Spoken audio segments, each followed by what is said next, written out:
हाय। परमेश्वर का अनुग्रह और शांति आप सबों का जीवन में बने रहे। हम इस धारावाहिक को कर रहे थे नया जन्म के सिद्धांत को लेके। और अभी हम चर्चा कर रहे थे कि नया जन्म की आवश्यकता क्या है। और इसके बाद अगला जो सीरीज होंगे इस नया जन्म की आवश्यकता क्यों है के बाद हम देखने वाले हैं कि नया जन्म क्या है और ये कैसा घटता है। लेकिन फिलहाल के लिए नया जन्म की आवश्यकता क्यों है। पिछले बार हम लोगों ने 7 विषयों को देखा था कि नया जन्म के बगैर एक इंसान का हालत, वो अपने अपराध और पापों के कारण मरे हुए हैं। स्वभाव ही से वे क्रोध के संतान है और हम अंधकार से प्रेम करते हैं और ज्योति से घृणा। हमारा हृदय पत्थर जैसा कठोर है। हम परमेश्वर के अधीन नहीं हो सकते और उन्हें प्रसन्न नहीं कर सकते बिना नया जन्म के। यहाँ तक कि बिना नया जन्म के हम सुसमाचार को ग्रहण नहीं कर सकते, उस सुसमाचार को ग्रहण करने में असमर्थ हैं।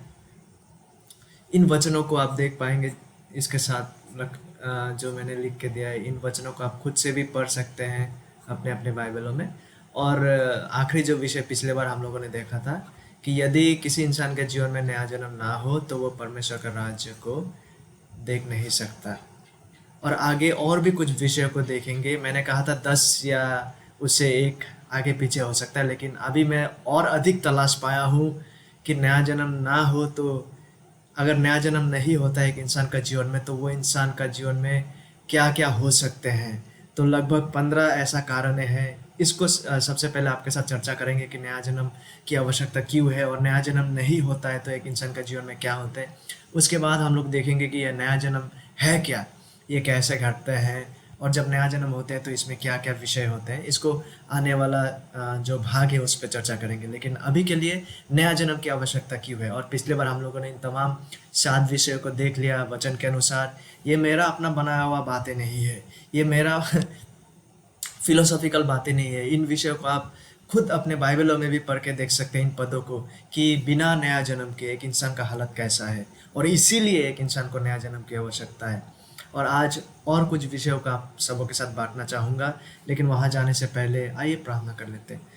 प्रभु, धन्यवाद देते हैं इस सीरीज़ के वजह से प्रभु, जो आप अनुग्रह किए कि हम लोग सीरीज़ के द्वारा प्रभु आपका महान इस शिक्षा को अध्ययन कर पा रहे हैं। एक ऐसा शिक्षा जिससे लगभग प्रभु जिसका चर्चा लगभग ख़त्म ही हो चुका हो। प्रभु सहायता करें कि इस महान विषय को हम समझ पाएँ, और जिस किसी का जीवन में भी नया जन्म का आवश्यकता है प्रभु, आपके वचनों को लेके, ताकि आप उस इंसान का जीवन में काम करें, ताकि वह इंसान नया जन्म को पाए, और इसी तरह से ताकि आपका संतान और आपका राज्य का अधिकारी बन पाए। धन्यवाद के साथ ये विनती यीशु मसीह के महान नाम से मांगते हैं, आमीन। तो नया जन्म की आवश्यकता क्यों है, आइए अगला कारण को देखते हैं। 8वां कारण, यीशु मसीह के पास आने और उसे प्रभु के रूप में ग्रहण करने में सक्षम नहीं है। ठीक है, बिना नया जन्म के हम यीशु मसीह के पास नहीं आ सकते और उसे प्रभु के रूप में ग्रहण नहीं कर सकते हैं।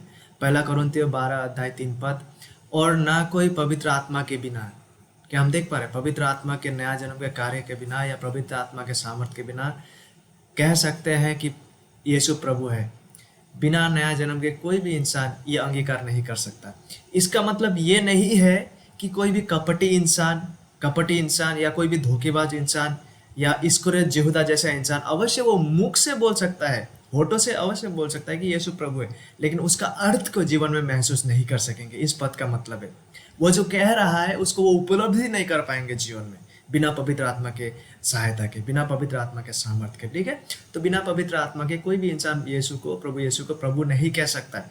वो होठों से भले कह सकता है, कपटी इंसान या कोई भी धोखेबाज इंसान या इस्करियोत यहूदा जैसा इंसान, लेकिन अर्थपूर्ण रीति से यीशु ही मेरा प्रभु है, पिता परमेश्वर ही मेरा अब्बा पिता है, इस चीज को जीवन में महसूस के साथ नहीं कह सकते। होठों से भले कह देंगे लेकिन इसे जीवन में उपलब्ध करते हुए, जो वो कह रहा है उसका अर्थों को समझते हुए नहीं कह पाएंगे। ठीक है, बिना नया जन्म का कार्य, बिना पवित्र आत्मा का नया जन्म का कार्य, एक इंसान, कोई भी इंसान जो पाप में मरा हुआ हालत में है, वो प्रभु यीशु मसीह का प्रभुत्व को जीवन में महसूस करके उसमें आनंदित नहीं हो सकते हैं। ठीक है, यही बात यहाँ यूहन्ना में भी लिखा हुआ, यूहन्ना 6 अध्याय 37 44 और 65 जो पद है, ये लगभग एक ही बातों को कह रहा है। मैंने 44 पद को यहाँ पे डाल दिया है, आप देख सकते हैं। तो इन 3 पदों को भी आप पढ़ के देख सकते हैं, लगभग एक ही चीज को ये तीनों पद ही कह रहा है, ठीक है। कोई मेरे पास नहीं आ सकता, क्या आप देख पा रहे हैं यहाँ पे? कोई मेरे पास, ये यीशु मसीह कह रहा है, कोई मेरे पास नहीं आ सकता। फिर से वही वर्ड, कैन नॉट। यीशु मसीह ऐसा नहीं कह रहा है कि कोई मेरे पास आना नहीं चाहता, वो कह रहा है कि आ ही नहीं सकता। जब तक पिता, मतलब एक ऐसा कार्य पिता को करना पड़ेगा, एक ऐसा कार्य पिता पवित्र आत्मा के द्वारा करते हैं, ठीक है। उसके बगैर कोई भी इंसान खुद से यीशु मसीह के पास जीवन के लिए नहीं आ सकता, खुद से यीशु मसीह के पास विश्वास करने के लिए नहीं आ सकता। वो यीशु के पास शारीरिक रूप से आ सकता जरूर है, अपना अपना शारीरिक ख्वाहिशों को पूरा करने के लिए, लेकिन जीवन के लिए, आत्मिक जीवन के लिए यीशु मसीह के पास आना, मतलब यीशु मसीह को विश्वास कर पाना, उसे ग्रहण कर पाना, खुद से नहीं कर सकेंगे, ठीक है। यीशु मसीह के पास तो इस्करियोत यहूदा भी शारीरिक रूप से आया था।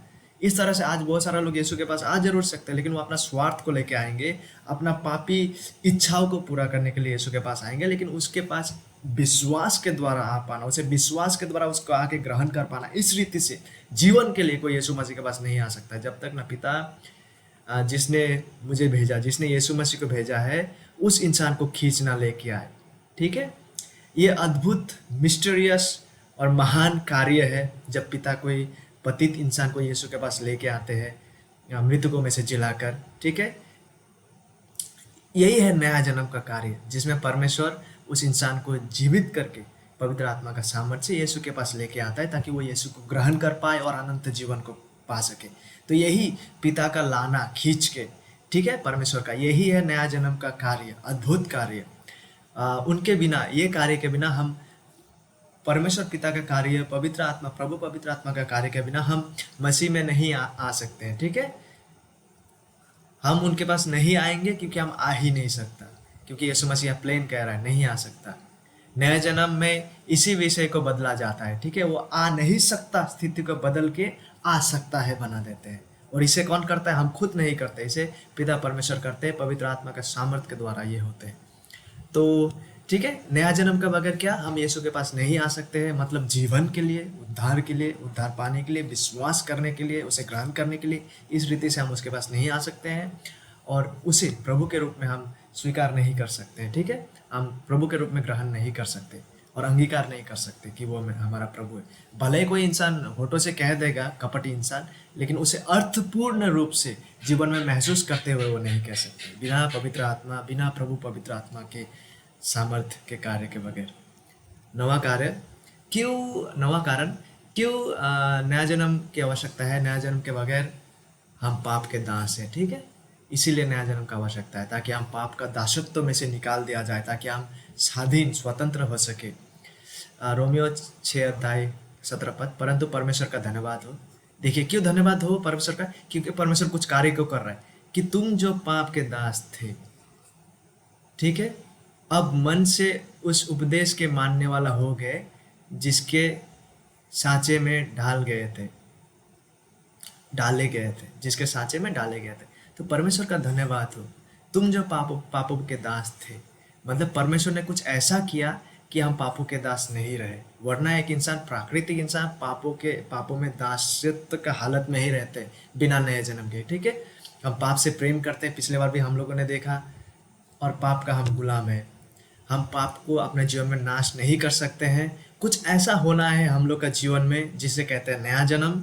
इसलिए नया जन्म की आवश्यकता है, जिसे परमेश्वर हमारे जीवन में लाते हैं। इसलिए पौलुस यहाँ पे कह रहा है कि परमेश्वर का धन्यवाद हो, क्योंकि परमेश्वर ही है जो नया जन्म का कार्य हमारे जीवन में करते हैं, जिसके बदौलत हम पाप के दास नहीं रह जाते हैं, वरन हम परमेश्वर के दास और परमेश्वर के संतान बनते हैं। क्या हम समझ पा रहे हैं? परमेश्वर हमें पाप का दासत्व से मुक्त करता है। इसलिए नया जन्म का आवश्यकता है, क्योंकि अगर हम नया जन्म का बगैर हैं तो हम पाप के दास हैं। इसलिए यीशु मसीह ने यूहन्ना का 8:30 का उधर में 30, 31, 32, 33, 34 में आप पढ़ेंगे तो पाएंगे, जो कोई इंसान पाप करते हैं वो पाप का दास है। तो इसी दासत्व से निकाला जाने के लिए नया जन्म का आवश्यकता है। बगैर नया जन्म के कोई भी इंसान पाप के दास है। जब तक ना परमेश्वर हमारे जीवन में नया जन्म का कार्य को करे, जिसके बदौलत हम पवित्रता से प्रेम करने लगते हैं, जिसके बदौलत हम अपने पाप से घृणा करने लगते हैं, पाप से हम मुक्त होने लगते हैं धीरे धीरे परमेश्वर का सामर्थ्य से, और हम उस पाप को मारते हैं अपने जीवन में परमेश्वर का वचन और परमेश्वर का पवित्र आत्मा की सहायता से। और हम पाप का दासत्व से मुक्त होके प्रभु यीशु मसीह का दास, उसका धार्मिकता का दास हम बन जाते हैं। इसीलिए नया जन्म का आवश्यकता है, क्योंकि बिना नया जन्म के एक इंसान पाप के दास है। और बिना नया जन्म और क्या है, हम ना ही केवल पाप के दास है वरन हम शैतान के भी दास है। ठीक है, दूसरा तीमुथियुस 2:24 से 26 पद, इसमें लिखा है, और प्रभु के दास को झगड़ालू नहीं होना चाहिए, पर सबके साथ कोमल और शिक्षा में निपुण और सहनशील हो, और विरोधियों को नम्रता से समझाए। क्या जाने परमेश्वर उन्हें, मतलब वो विरोधियों को, मन फिराव का मन दे। कौन देता है मन फिराव का मन? मन फिराव का मन हम में से उत्पन्न नहीं होता है, परमेश्वर देते हैं इस वचन के अनुसार, ताकि परमेश्वर उन्हें, उन विरोधियों को मन फिराव का मन दे कि वे भी सत्य को पहचाने, क्योंकि अभी तक उन लोगों ने सत्य को नहीं पहचाना। क्या सत्य को कैसा पहचानेगा? वो झूठा जो शैतान है उसके दासत्व में है। यहाँ पे 26 पद यही कहता है, और इसके द्वारा शैतान की इच्छा पूरी करने के लिए सचेत होकर शैतान के फंदे से छूट जाए, ताकि वो इंसान लोग शैतान का इच्छा पूरा ना करे और शैतान का फंदे से ताकि छूट जाए। क्योंकि बिना नया जन्म के एक इंसान शैतान का ही इच्छा को कर रहा होता है और वह शैतान का फंदे में ही रहता है, मूल रूप से वह शैतान का दासत्व में है। इसलिए जब पौलुस यहाँ पे कहता है परमेश्वर उन्हें मन फिराव का दान दे, यहाँ पे हम लोगों ने देख पाया मन फिराव का दान दे कि वे भी सत्य को पहचाने। यहाँ पे लिखा हुआ है जो यही नया जन्म में परमेश्वर करता है, यही नया जन्म में घटता है। परमेश्वर नया जन्म के द्वारा हमारे जीवनों में मन फिराव को देते हैं, जिससे एक इंसान शैतान का दासत्व से स्वतंत्र होता है, जिससे एक इंसान शैतान की इच्छा को नहीं, वरन अभी नया जन्म के बाद वो इंसान परमेश्वर की इच्छाओं में चलने लगते हैं, परमेश्वर की इच्छाओं को प्रेम करते हुए। क्या हम समझ रहे हैं? और जब तक ना परमेश्वर इस नया जन्म का महान कार्य को हमारे जीवनों में ना करे, हम शैतान के ही दासत्व में रहते हैं। शैतान जो कि सत्य नहीं, लेकिन शैतान जो कि झूठ का पिता जिसे कहा जाता है, उसका दासत्व में एक इंसान रहता है जब तक ना उसके जीवन में नया जन्म हो। 11वां कारण, हम में कोई भी अच्छी विषय नहीं बसता है बिना नया जन्म के। बिना नया जन्म के, बगैर नया जन्म के एक इंसान में कुछ भी अच्छी विषय नहीं बसता, कुछ भी अच्छी विषय का डेरा, कुछ भी अच्छी विषय का बसेरा नहीं है। ये जो बात है ये बहुत शॉकिंग लग सकता है, ये बहुत जन कह सकता है ये तो मूर्खतापूर्ण बात है। जो नया जन्म प्राप्त व्यक्ति नहीं है वो जब ऐसा विषय को सुनता है वो कहेगा ये तो मूर्खतापूर्ण बात है, क्योंकि मैं तो इतना अच्छा काम को करता हूँ, मैं तो गरीबों को खाना खिलाता हूँ, मैं तो किसी को 10 टका देता हूँ, मैं तो किसी का सहायता करता हूँ। तुम कैसा कह सकते हो कि कुछ भी अच्छा चीज़ मुझ में नहीं बसता?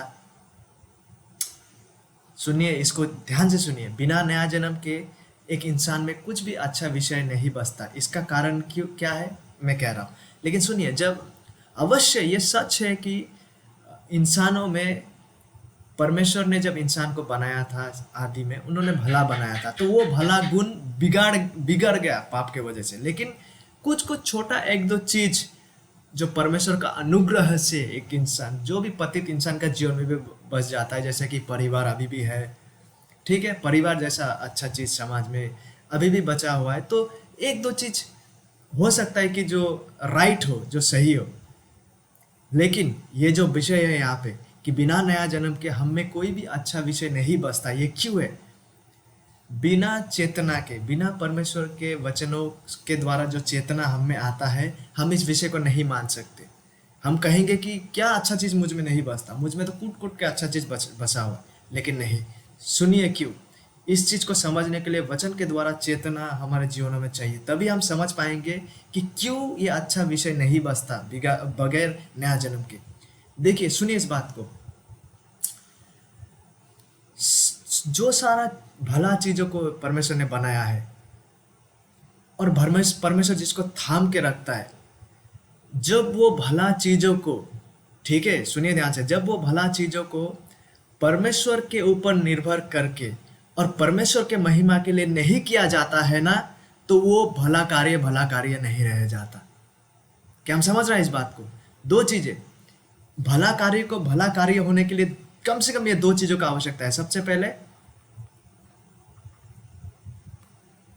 परमेश्वर में निर्भरता, परमेश्वर का अनुग्रह में निर्भरता निर्भरता और दूसरा परमेश्वर के महिमा के लिए।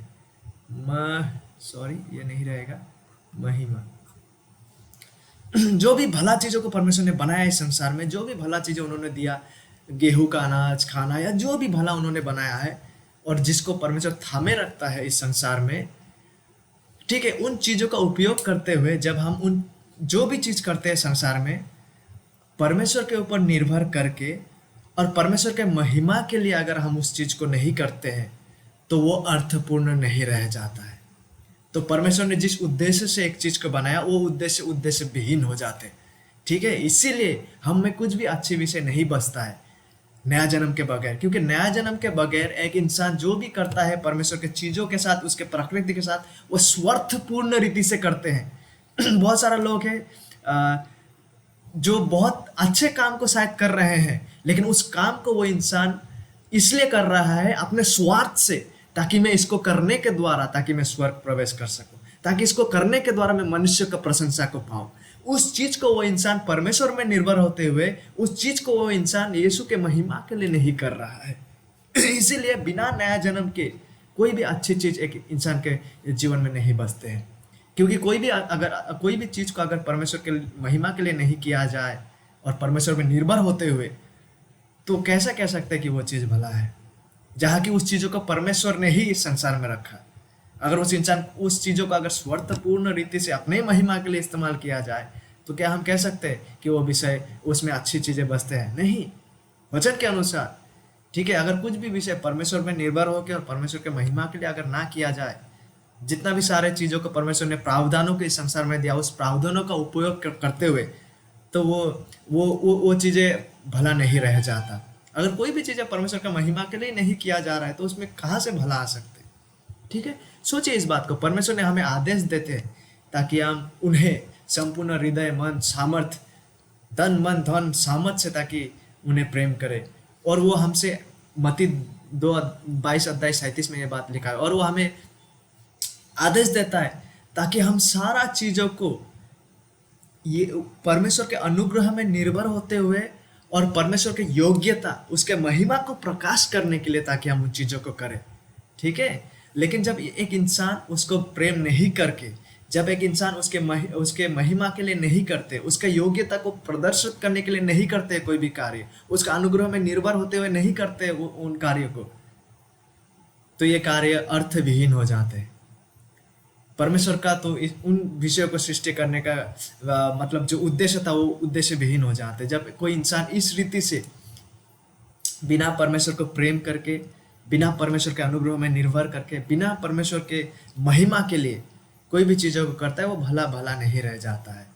ठीक है, उम्मीद करता हूं कि हम समझ पा रहे हैं। इसलिए देखिए रोमियो का, इसलिए इस पद को मैंने अंत में रखा है, रोमियो 7:18 पद, क्योंकि मैं जानता हूं कि मुझ में अर्थात मेरी शरीर में, देखिए शरीर को जन्म देता है। ये मेरे शरीर में मतलब ये वो चीज है जो बिना नया जन्म के चीज कोई अच्छी वस्तु वास नहीं करती। क्या हम संत पौल के बात को सुन रहे हैं? शरीर में बिना नया जन्म के वस्तु में कोई भी अच्छी चीज वास नहीं करती। इच्छा तो मुझ में है परंतु भले काम मुझ से बन नहीं पड़ता। ठीक है, क्या हम समझ रहे? संत पौल इस विषय का तट तक गहराई तक समझ पाया था कि अच्छा काम वही अच्छा काम है जब एक इंसान परमेश्वर को प्रेम करते हुए, परमेश्वर के अनुग्रह में निर्भर करते हुए, परमेश्वर का महिमा के लिए, परमेश्वर का महानता, परमेश्वर का गुण, परमेश्वर का योग्यताओं को प्रकाश करते हुए इस कार्य को करते हैं, वही भला कार्य होते हैं। ठीक है, तो इसलिए बिना नया जन्म के शरीर में कुछ भी चीज अच्छा नहीं बसता। इसका विपरीत आत्मा में, जब आत्मा नया जन्म को देते उस पर अच्छी चीज बसता है। क्यों? क्योंकि तब हम परमेश्वर से प्रेम करने सीखते हैं। क्यों? क्योंकि तब हम परमेश्वर के अनुग्रह द्वारा उसके अनुग्रह में निर्भर करना सीखते हैं। वो अच्छा क्यों? क्योंकि तब पवित्र आत्मा हमारे जीवनों में वास करता है। क्या ये अच्छा विषय नहीं है? अवश्य, ये नया जन्म के द्वारा ही हमारे जीवन में करते हैं। तब हम जाके परमेश्वर के महिमा के लिए पवित्र आत्मा प्रभु में निर्भर होते हुए हम कार्य को करते हैं, यीशु मसीह को प्रेम करते हुए, तब जाके वो कार्य भला कार्य होता है। तब, क्योंकि तब परमेश्वर का उद्देश्य उनको इस तरह से महिमा पहुंचाने का पूरा होते जाता है अच्छा कार्य के द्वारा। ठीक है, उम्मीद करता हूं कि हम समझ पा रहे। 12वां कारण, बिना नया जन्म के एक इंसान परमेश्वर से अलग, सेपरेशन, परमेश्वर से अलगाव स्थिति में रहते हैं, ठीक है। इफिसियों 2:12 पद, तुम लोग उस समय मसीह से अलग और इज़राइल की प्रजा के पद से अलग किए किए हुए और प्रतिज्ञा के बचाव के भी ना के भागी ना थे, और आशाहीन और जगत में ईश्वर रहित थे। ये वो स्थिति है नया जन्म के बगैर का स्थिति, ठीक है। मसीह से अलग, प्रतिज्ञा के बचाव के भागी नहीं होना, उसके बाद आशाहीन स्थिति में और ईश्वर रहित स्थिति में रहना। बिना नया जन्म के हम मसीह के से अलग है, ठीक है, सेपरेटेड फ्रॉम गॉड, पाप के कारण, हमारे पापों के कारण, ठीक है। यही कारण है कि हमें नया जन्म की आवश्यकता है। क्या हम समझ पा रहे हैं? इन तमाम विषयों का अभी तक हम लोगों ने जो आलोचना की है, कृपया इन पदों को आप खुद से नोट करें और जाके खुद से वचनों को पढ़ के देखें कि एक इंसान के जीवन में नया जन्म का आवश्यकता क्यों है। क्योंकि बहुत बार हम सोचते हैं कि ईसाई बनना केवल अच्छा कार्य करने के द्वारा ही होता है, लेकिन ये सच बात नहीं है। ईसाई बनने के लिए नया जन्म का आवश्यकता सबसे पहले है। इसलिए आप जाके देखिए वचन में इन सारी चीज़ों को जिसे डिस्कस किया गया है, और देखिए कि नया जन्म का कितना महत्व और तात्पर्य है, ठीक है। नया जन्म के बिना हमारी स्थिति निराशजनक है, और हम इसे नैतिक सुधार के द्वारा ठीक नहीं कर सकते, ठीक है। हम केवल बाहरी चरित्र को बदलने के द्वारा परमेश्वर के नज़रों में सटीक नहीं ठहरते। हम केवल बाहरी चरित्र को बदलने के द्वारा, ठीक है, अपना आशाहीन स्थिति को आशा में परिवर्तन नहीं कर सकते। ईश्वर रहित स्थिति को ईश्वर के साथ स्थिति में परिवर्तित नहीं कर सकते। मसीह से अलग स्थिति को मसीह के साथ नहीं बना सकते हैं। केवल बाहरी चरित्र के सुधार से ये संभव नहीं है। इसलिए आवश्यकता है नया जन्म का। क्या हम समझ पा रहे हैं? यीशु मसीह इस पृथ्वी में केवल इसलिए नहीं आया कि हमारा बिहेवियर को बदल सके। यीशु मसीह इस पृथ्वी में केवल इसलिए नहीं आया कि हमारा बाहरी चरित्र को बदल सके। वो इस पृथ्वी में इसलिए आया क्योंकि हमें इतना सारा मृत विषय, पापों में मरा हुआ विषय है हमारे जीवनों में, ताकि हमें पापों में मरा हुआ हालत से ताकि जिला सके। मरे हुए इंसान खुद को बचा नहीं सकता, ठीक है, क्योंकि वो तो मरा हुआ हालत में है। हम सबों ने कहीं ना कहीं अपने जीवन में मरा हुआ इंसानों को देखा। क्या वो कभी महसूस कर सकते हैं? क्या मरा हुआ इंसान कब्र से निकल सकते हैं खुद से? क्या वो मरा हुआ इंसान चल सकते हैं? नहीं। ठीक उसी तरह से आत्मिक रूप से मरा हुआ इंसान खुद को नहीं बचा सकता है। इससे पहले कि कुछ और हो उसके जीवन में, वो पाप में मरे हुए इंसान को एक बहुत महत्वपूर्ण, सबसे अधिक एक बहुत महत्वपूर्ण चीज का जरूरत है, और वो है उसे जीवित किए जाने का, ठीक है। इससे पहले कि कुछ और वो करने लगे, उसे सबसे प्राथमिक, सबसे महत्वपूर्ण चीज की आवश्यकता है, और वो है ताकि वो इंसान जीवन पाए, उसे नया सिरे से जन्म लेना आवश्यक है। इसलिए यीशु मसीह ने निकोदेमस से कहा था, you must be born again. इससे पहले कि तुम परमेश्वर का राज्य को देख पाओ, you must be born again. नया जन्म इतना ही महत्वपूर्ण है। इसलिए अंत में ये चार्ल्स हेडन स्पर्जन, जिसे प्रचारक का प्रिंस ऑफ प्रीचर्स कहा जाता है, उन्होंने ऐसा कहा था, the most important question concerning any man living is this. जो भी इंसान शारीरिक रूप से जीवित है आज इस पृथ्वी में, आपके लिए सबसे महत्वपूर्ण सवाल आपके जीवन को लेके और इंसान के जीवन को लेके वो यह है, इज ही सेव्ड सोल और नॉट, कि क्या आपका प्राण सच में बचाया गया प्राण है या नहीं, क्या आपका जीवन सच में उद्धार प्राप्त जीवन है या नहीं। Is he a child of God, क्या आप परमेश्वर के संतान है या फिर आप क्रोध के संतान। ये जानना बहुत ही महत्वपूर्ण है। इसलिए मैं आपसे रिक्वेस्ट करता हूँ कि अनुमान ना करें कि आप परमेश्वर को जानते हो, अनुमान में ना रहे, क्योंकि इंसान का हृदय को कौन जानता है। ये सबसे अधिक धोखा करता है, धोखेदारी, धोखेबाज, एक असाध्य रोग है इसमें, एक ऐसा रोग जो ठीक नहीं हो सकता है। तो ऐसा हृदय से आश्वासित ना हो कि आप ईसाई हैं। कृपया वचनों में जाए और झांक के देखे और सुनिश्चित हो वचनों के द्वारा कि आप सच में उद्धार प्राप्त इंसान है, कि आप सच में परमेश्वर के द्वारा बचाया गया इंसान है। सुनिश्चित हो ले, क्योंकि चार्ल्स स्पर्जन कहता है, और मैं भी इसमें सहमत हूँ, कि एक इंसान के लिए सबसे महत्वपूर्ण सवाल, एक इंसान जो शारीरिक रूप से इस पृथ्वी में जीवित है, उसके लिए सबसे महत्वपूर्ण सवाल यह है कि क्या आप सच में उद्धार प्राप्त इंसान है या नहीं, क्या आप सच में परमेश्वर का संतान है या नहीं, या फिर आप क्रोध के संतान है। इस विषय का उत्तर अपने हृदय में झाँक के ना देखिए और अपने अनुभवों में सबसे पहले ना जाए, लेकिन वरन आप परमेश्वर के वचन में जाए और पहला यूहन्ना में जाए विशेष करके, ताकि आप इसे सच में जान पाए कि आप परमेश्वर के संतान है या नहीं। कृपया इस चीज़ को अपने अपने जीवनों में करें, ताकि आप उद्धार प्राप्त कि क्या आप सच में उद्धार प्राप्त हो इस विषय का आश्वासन में, ताकि आप बढ़ सके। और यदि कोई जो इस वीडियो को देख रहा है आप सच में उद्धार प्राप्त नहीं है, ताकि आप वचनों में सच में इसे देख पाए कि आप धोखे में जी रहे हैं सच में, ताकि आप इसे महसूस कर पाए कि इतना दिन आप दूसरे चीज़ों में भरोसा लगे रखे थे उद्धार के लिए, लेकिन यीशु मसीह में नहीं। या फिर एक ऐसा यीशु मसीह में जिसे आपने खुद ने अपने परिकल्पनाओं से निर्माण किया, वचन का यीशु मसीह पर नहीं। इसलिए वचन में back to the word of God, वचनों में जाए, क्योंकि ये बहुत महत्वपूर्ण सवाल है। हमारा अनंत जीवन दांव में लगा हुआ है इस विषय का ऊपर कि क्या हम नया जन्म प्राप्त है कि नया जन्म प्राप्त नहीं, क्या हम परमेश्वर के संतान है या फिर क्रोध के संतान। प्लीज़ कृपया अनुमान ना करते हुए इन विषयों को वचनों में तलाशें, चाहिए वचनों में, क्योंकि अनंत जीवन दांव में लगा हुआ है।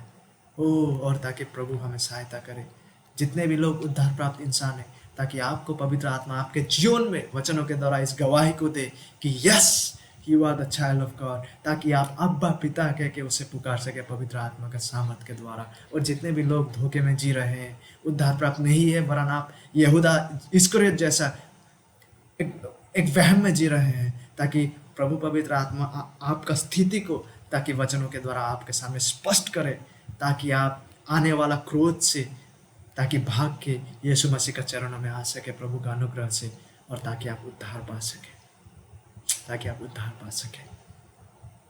आज तक के लिए इतना ही था, और आने वाला कालों में हम फिर से देखेंगे कि नया जन्म का आवश्यकता क्यों है, और ऐसा क्या क्या चीज़ें हैं जो हम खो देते हैं अगर हम नया जन्म प्राप्त ना हो तो। इसलिए कृपया बने रहे।